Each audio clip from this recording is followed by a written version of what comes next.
So, my friend, if you were to die today, would you go to heaven or hell?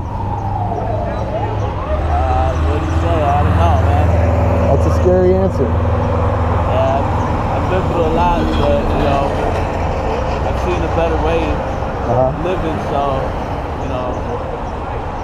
I think I redeemed myself from what bad I've done. I'd say I'd go to heaven. Yeah, and that's probably one of the number one answers.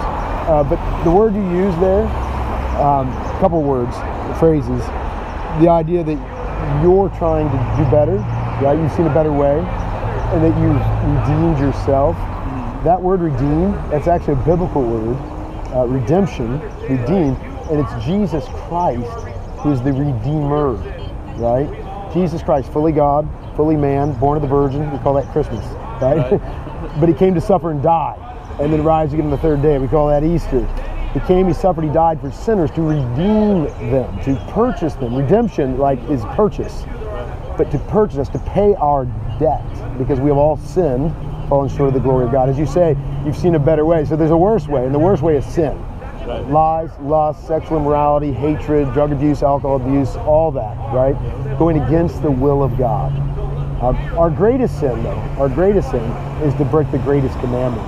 And Jesus said this, the greatest commandment is to love the Lord your God with all your heart, your mind, your soul, and your strength.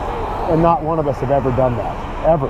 On any given day, any given hour, love God with all our heart, soul, mind, and strength. Our Creator, who's given us life, breath, every good thing you've ever experienced, right? The taste buds in your mouth that enjoy, street tacos, that enjoy, maybe spaghetti, that enjoy ice cream. Those taste buds are gifts from God.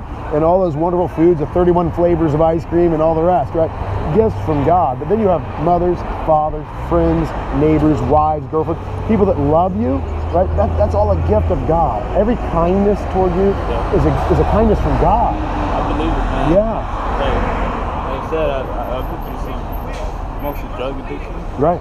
So, most people that have come out and helped me out are Jesus people, God people. Well, because God said, go therefore and make disciples. He said to love your neighbor. That's the second commandment. First commandment, love God. Second commandment, love your neighbor as yourself, right? And if I know the way of salvation, the way of redemption, the way of forgiveness of sins, so that we don't have to go to hell, we can go to heaven forever as a child of God, and I don't tell people about that, then I have hated my neighbor, right? If I knew how you could win the lotto for sure, no questions asked, you're going to win it, right? I would hate you not to tell you, right? But this isn't just the lotto, because if you won $1 million, you might live another 30 years, 40 years, but then your dead hand's going to give it all up, right? Everything you bought, everything you invested, it's all going to give up. The wage of sin is death. Your dead hand's going to give it all up. But Christ is the treasure of heaven, and God sent him down that we might be eternally rich with redemption, forgiveness, mercy, and grace forever. Invited in to be children of God forever, no longer children of Satan. And Jesus made it clear we're either one or the other. There's no neutral ground.